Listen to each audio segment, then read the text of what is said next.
Hello, and I had another testimony story to tell you. This one I call the Silver Cord of Life, and it does have to do with Ecclesiastes 12:6, and I learned something out of this, and I'm going to share with you an event that happened in my life in 2010. And I'll tell you what happened. This shouldn't be a long story. I'll just tell you what led up to this event, what happened, and you make of it what you will. Don't mind the candles. It's just part of my, it's become my YouTube thing. I make these candles, and you know, the little soldiers here I got when I was in England with my son back in the 90s, and they somehow became part of this. And this guy here that I carved and gave to my son, and my grandson broke his arm off, and I took him home, said I was going to give him a new arm, and I put him carrying a cross made out of wood. I carved him. So don't mind, this is my, if you're new to this channel, this is my YouTube stage in my dining room. Alright, so 2010, I'll tell you, I live in upstate New York, and New York State is a really big state. Most of you know this, but some of you may not. Upstate New York is a very big state. New York's almost as big as the island of England, Britain. That would be, you know, Scotland, Wales, England. New York State in its entirety is almost that big. And I live up north of New York City quite a ways, in a very rural area, and country people.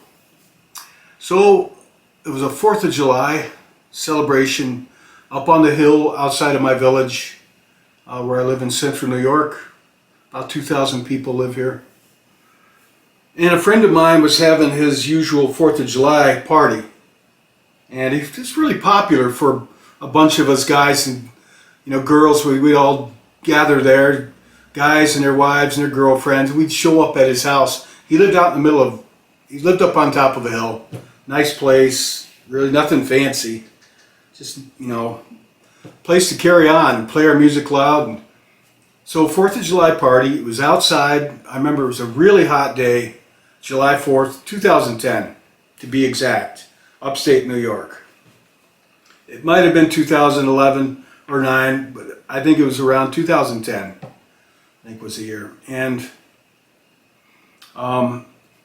he had a party, which to say we had a lot of speakers, and there was a drum set, and some of us, about 3 of us guys, played guitar, and you know, we had like a garage band. They had the drums, and we had a mic, and we'd get playing really loud, and we weren't really that good, but every now and then we'd seem to get it together, and we didn't sound too bad playing old school rock mostly, but yeah, it was loud.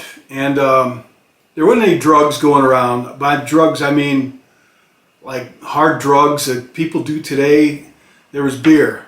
People drank beer or soda, pop. You know, if they didn't drink at all, they just drank, you know, soda or, you know, whatever, or beer or tea. I think a couple of guys smoked weed. I didn't smoke weed. I didn't like weed at all. Just for the record. So I would have some beers, you know, that's it. So I showed up there, you know, around 2, and everybody was there, the usual crowd. To say there was about a dozen, maybe 15 people there.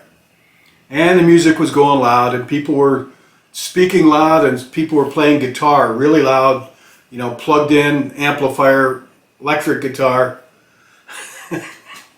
Having a good time. Honestly, it was a good time. I miss those years, really.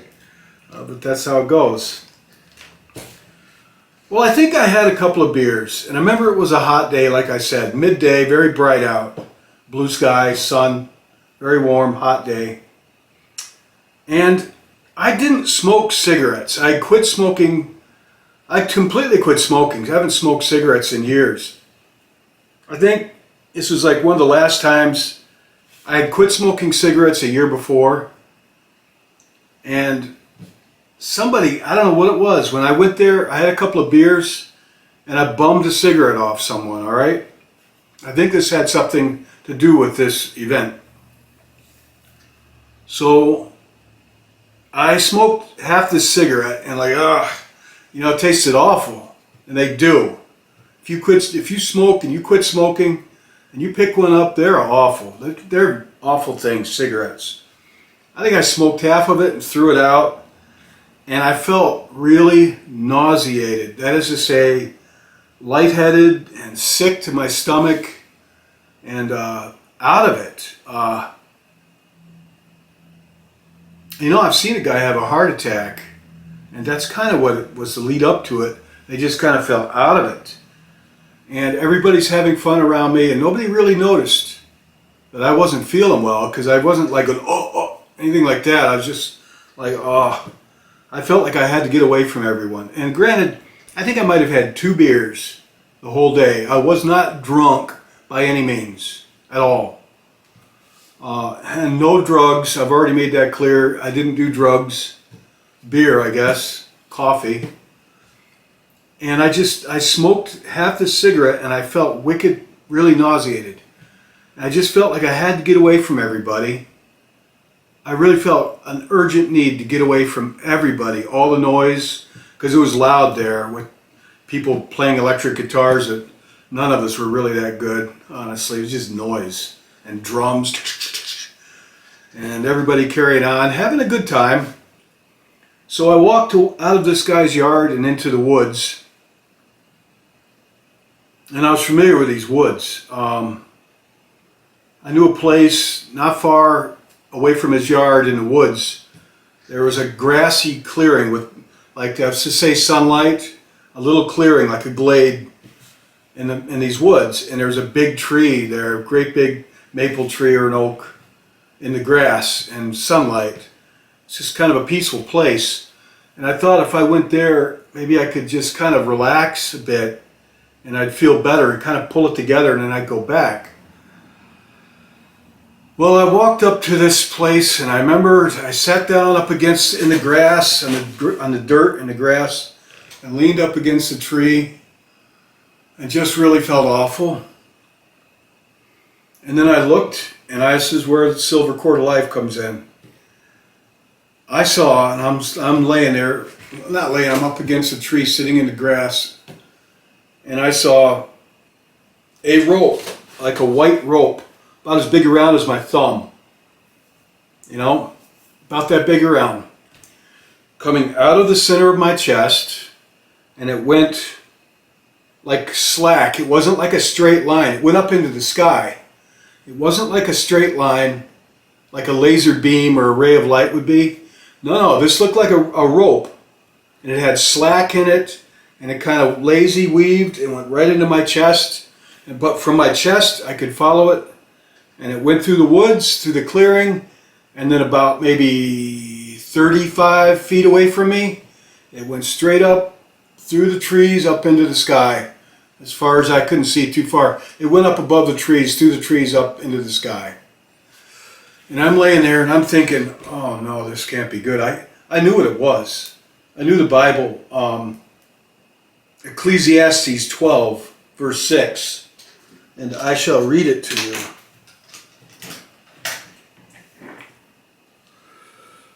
I looked it up. I know what it says, but I want to make sure I get it right.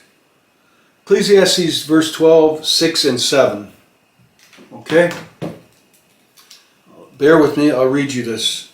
But I was already aware of this verse. Remember him before the silver cord is severed and the golden bowl is broken, before the pitcher is shattered at the spring and the wheel broken at the well. And verse 7, and the dust returns to the ground it came from, and the spirit returns to God who gave it.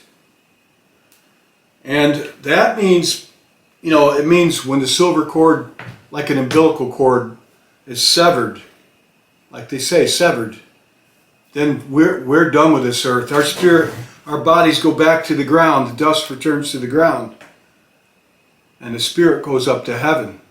It means I was going to die, and I knew it. I was on the verge of death, and I knew it. And I'm looking at this thing. I'm sitting in the dirt, sitting down in the dirt and the grass. And I'm like, oh no. And I looked at this thing and I tested it to see if it was a ray of light. I kind of played around with this light going through right into my chest, right in the middle. This rope, this kind of like a white, milky white rope, milky white. And I put my hand through it, and my hand, if it was a ray of light, my hand would have broken it. And it didn't. It just, like a laser through glass, it went through the back of my hand and out the front, and my hand did not interrupt it at all. My hand just passed through it. It didn't interrupt it one bit. And that's when I leaned back and I go, oh no. I thought I was going to die that day. I wasn't afraid. I said I better say a prayer, and I prayed, Our Father who art in heaven, hallowed be thy name. You know, I said the Lord's Prayer, and then I took a breath, and then I took a little nap. I closed my eyes, left it all in God's hands, asked Him to forgive me of my sins, and then I fell asleep. And I woke up still alive. I'm here to tell you about it. Maybe that's the only reason I did live through it. And I felt fine, and I honestly went back, and the people were still carrying on behind me ways, you know, out of the woods. I wasn't very far away from this whole thing, just out of the place and into the woods, this little quiet little place. Wasn't that quiet with a party going on, but away from everybody. Peaceful little place. And nobody even missed me. I just walked back in and joined them. And I told some people about this, and they said, you probably had a mini small heart attack, probably related to smoking that cigarette. It really made me sick. So, all right, two things take away from this. One, I had no idea I was going to die that day, and I didn't. But I asked God, I prayed to God. Fortunately, I knew my Bible, and I knew what this white rope was coming out of my chest, going out lazily, like a rope with slack in it, and then up, straight up into the trees. It just went like this, and then it went straight up. I knew what it was from the Bible. I can thank my mother for that, who taught me the Bible and took me to church growing up. I give her all the credit for that, and God. And I had time and strength, I had the time to pray, and so I'm grateful for that. I also learned that things you read about in the Bible that you may think are metaphors or metaphorical aren't. I mean, it wasn't a silver cord, as in silver, like silver, metal, on the side of this accordion that I'm getting back into. I mean, it wasn't a silver like metal. I guess that was metaphorical. But it's a white cord. Maybe somebody in the Bible there's a silver, but this looked white, milky white, you know, like cloud, kind of ethereal, milky white, but solid. And like I said, about as big as round as my thumb.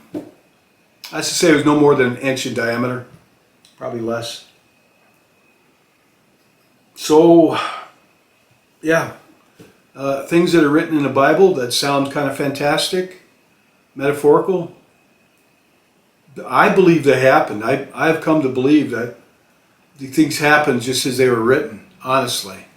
I believe in the flood. I believe Jonah really was swallowed by a whale. I believe it. If you Google it, there have been people swallowed by whales that have lived through it somehow. So, in modern times, documented. Now, whoever would have thought that Jonah was really swallowed by a whale? Until modern times, thanks to, we have cases where people, that's very, very rare, but. So, that's my silver cord of life story. You never know when your day is, and when your time is up, it could be when you least expect it. I certainly didn't expect that to happen that day. Okay, that's one of my testimony stories of God. I've got some more. I've told my 3 stories of the angels on this channel, my new channel, where I'm retelling my testimony and some other things. And now I'm going to tell you some other testimony stories of God in my life. And I encourage each of you to do the same thing I am doing in your own way, however it works for you. You don't need candles and all this stuff. You know, I do. I prefer the candlelight to harsh daylight or LED lights. I like the candles. I've been into candles for a long time. And I also want to say I tell my testimony to people that I know, not just on YouTube. So you have a testimony in your life, you know, that's what the New Testament, a lot of it is. It's their testimony of the life and times of Jesus Christ and his teachings. You know, that's a testimony, what they experienced, the apostles, what they saw. You know, I'm not comparing myself to the apostles. Believe me, I'm not. But we all have a testimony.